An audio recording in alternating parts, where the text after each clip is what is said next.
When I'm looking in the mirror and say, hey dude, who are you? I believe it's my inner being to want to help people. Everybody don't need a hand out, but everybody can use a hand up. I want to make you feel important.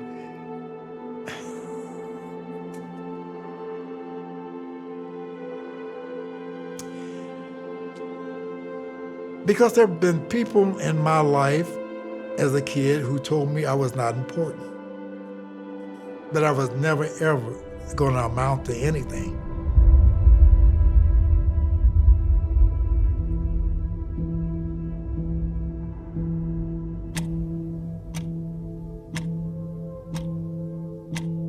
I was raised in the foster care system.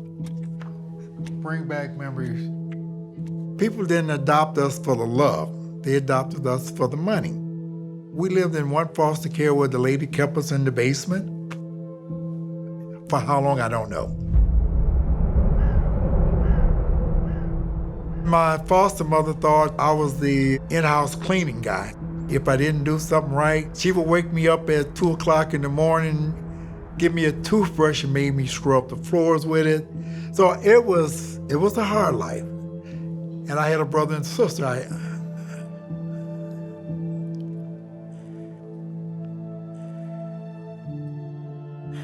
My brother and sister are not here today, personally, but they're in my heart. Growing up, I had no inspirations. I had a teacher tell me once that blacks don't become lawyers and doctors. You guys are maids, Pullman porters.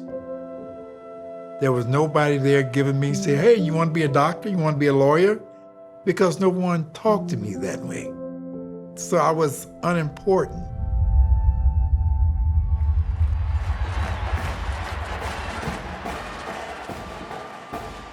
Back in the early 60s, I got a scholarship to Kansas State. And I was a good football player back then. And I had a young lady helping me with my studies. One night we doing homework, and she wanted to be romantic. And I told her, well, we can't be romantic because we're friends. So she said, well, if we don't get romantic, I'm gonna tell everybody you raped me. And I said, you know what? I don't need to be here. So I left and I went back to my room. And my first thought was, Emmett Till was my cousin. He was murdered and lynched down in Mississippi. Later that night, I hear a lot of noise and people running and screaming. So I hid under the bed because, my heart was beating 150 miles a minute. And I'm thinking they're gonna come and they're gonna lynch me because she told them I raped her. And after all the noise subsided, I left the dorm and walked to the bus stop. And I just left it at that.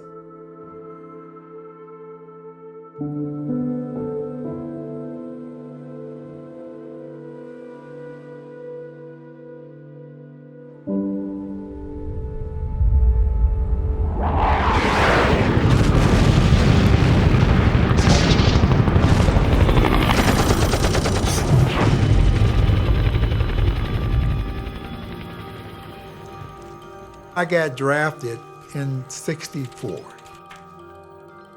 I was in an Honest John missile unit as a surveyor, artillery surveyor. If I asked you, do you know what the life expectancy of a surveyor in combat is? And most people will say they don't, but it's actually 60 seconds. But I survived that. One day, I stepped on a punchy stake, which is a bamboo pole sharpened at the end. A lot of times got poison. They push it in the ground and you step on it. It's a trap. And I stepped on it. Then I went to the medics and I told him, I said, well, I guess I get a Purple Heart. He said, we don't give Negroes Purple Hearts.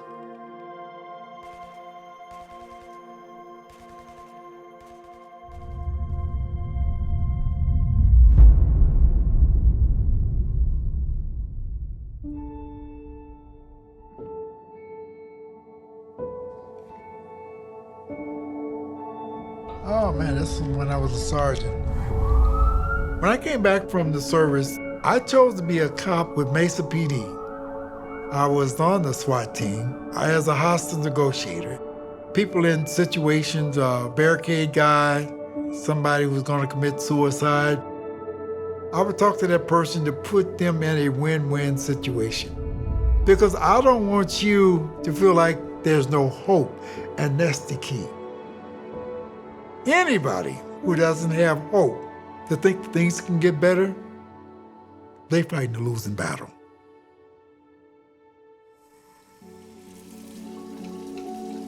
I like to think who I am is because of a higher being who I call God. Married 43 years to a gorgeous wife, adult son, adult daughter, and 4 grandkids, and I'm a happy man, very. I think going through all that and having been to Vietnam in my 30 years of law enforcement helped build character within me. And I like to think I got character. I want to have an effect on the people I come in contact with. I want to be a motivation for them. How's everything? How we doing? And make them aware you can survive anything as long as you believe. Be thankful for what you have, and what you don't have, don't worry about it. You're still alive. I'll put it like this: the good things, enjoy; the bad things, hey, push them aside and keep going. Never, ever, ever give up. And that's been my philosophy.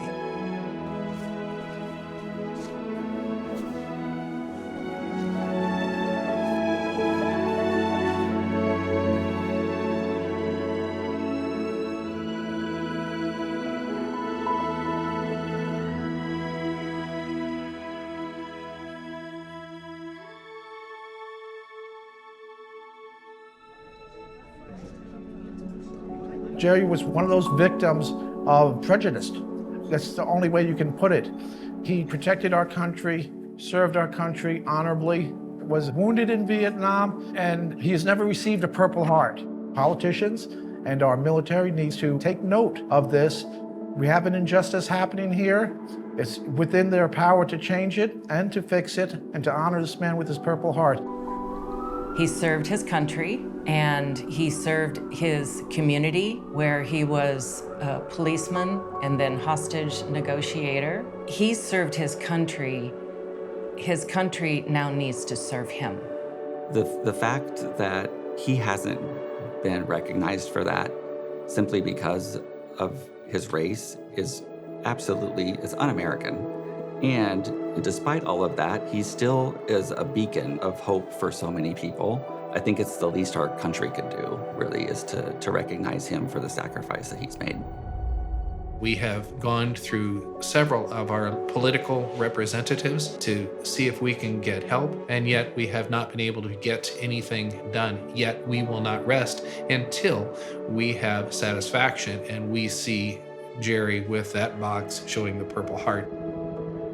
Knowing Jerry for as long as I've known him, his life has been all service.